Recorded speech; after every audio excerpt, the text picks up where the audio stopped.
7-14. Baltazar inside. No way you can stop Balti there. Apat na sila, oh. Apat na. Foul. You know, ito yung pinakamahirap eh. Napigilan mo doon sa loob, tapos yung free throw shooting ng finol mo, mataas pa. Ni Andrea nasa loob ngayon, kalaban si Mike Are. Are goes to Jonas Tibayan, puts the ball on the deck. Baltazar says no.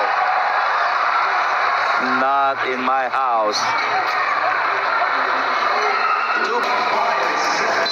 Jonas Tibayan thought he had beaten Jaybo Igi.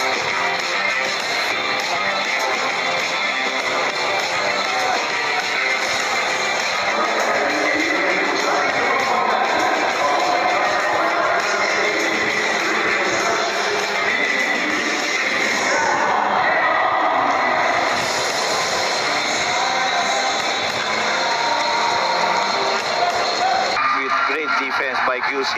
MJ Garcia, wala. Ayun lang. Baltazar on the putback. And if you look at Jason Ballesteros right now in the Brenzigia Convention Center. Serrano is down on the floor. Abdul Sawat, yes. But Encho Serrano. Oo. Shoulder niya. Check this one out. Ano nangyari doon?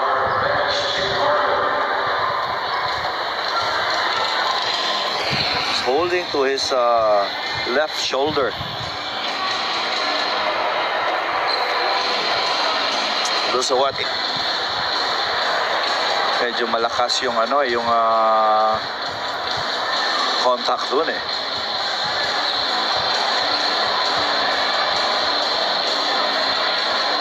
But the fact that hindi siya makabangon is really a cause for concern.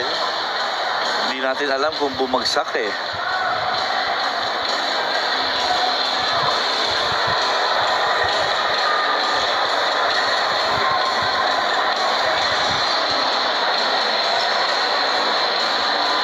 Hopefully we get the replay here. There's Encho. Ayun. Ayun. Oo. Encho Serrano, hopefully to recover. Kanan, the very beautiful Miss Salma. Madam, how does it feel naman to be representing a Pampanga or the Pampanga Giant Lantern sa ligang ito?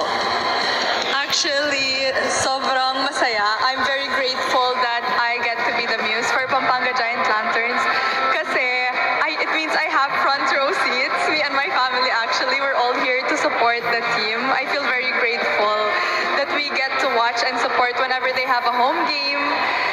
Kaya I hope the rest of you Kapampangans are watching this live, supporting our team. Pampanga Giant Lanterns, go nyo yan. Mukhang soon may aabangan sa national stage ang mga Kapampangan. Miss Salma, meron ka bang gustong batiin o pasalamatan? Well, thank you to all the Kapampangans out there watching us and supporting. Alright,